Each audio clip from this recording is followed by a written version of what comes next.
I'm Dr. Antonatos, a board-certified internal medicine physician focused on obesity, metabolic care, and GLP-1 treatment. There is a number on your standard hormone panel that most doctors glance at and completely ignore. For women, especially those dealing with PCOS, unexplained weight gain, or difficulty losing weight, it may be the most important number on the entire page. The marker is called SHBG, sex hormone binding globulin. So let's begin. Here is what most doctors miss. When your insulin is chronically elevated, a condition called hyperinsulinemia, it directly suppresses your liver's ability to produce SHBG. Less SHBG means more free hormones circulating unbound, and in women, that imbalance drives a cascade of metabolic problems.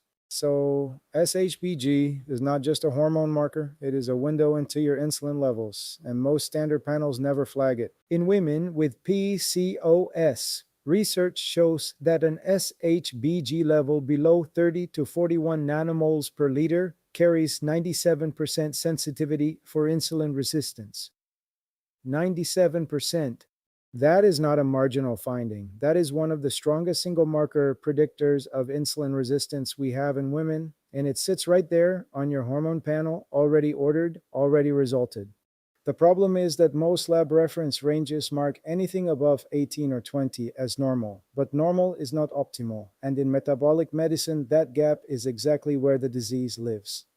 SHBG is significantly more informative in women than in men as an insulin resistance marker. In men, the relationship exists, but the sensitivity is lower. In women, particularly those with PCOS, low SHBG is one of the earliest detectable signs of metabolic dysfunction, earlier than fasting glucose, earlier than HbA1c, often earlier than clinical symptoms.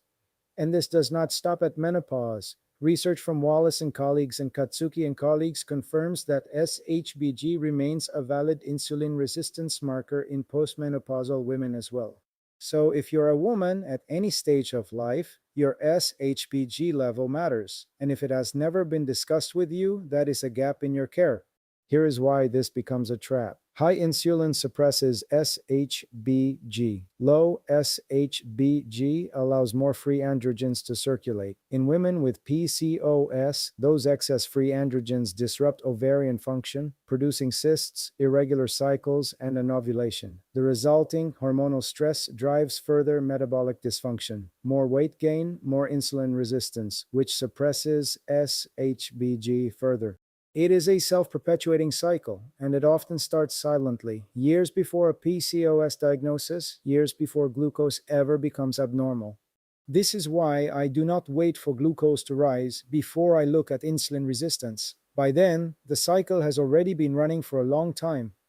Three things. First, get your SHBG tested. It is a standard lab. Ask your doctor to add it to your next panel. If they won't, we order it directly. Second, know what your number means. Above 60 nanomoles per liter is where you want to be, not just within the lab reference range, optimal. Third, if your SHBG is low, that is a signal that insulin needs to come down. GLP-1 therapy combined with metabolic optimization lowers insulin, and when insulin comes down, SHBG comes back up.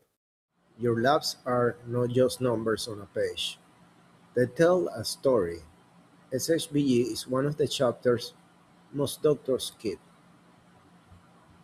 If you want to know what your SHBG means and what to do about it, that is exactly what we do at Text2MD. Link is in my bio.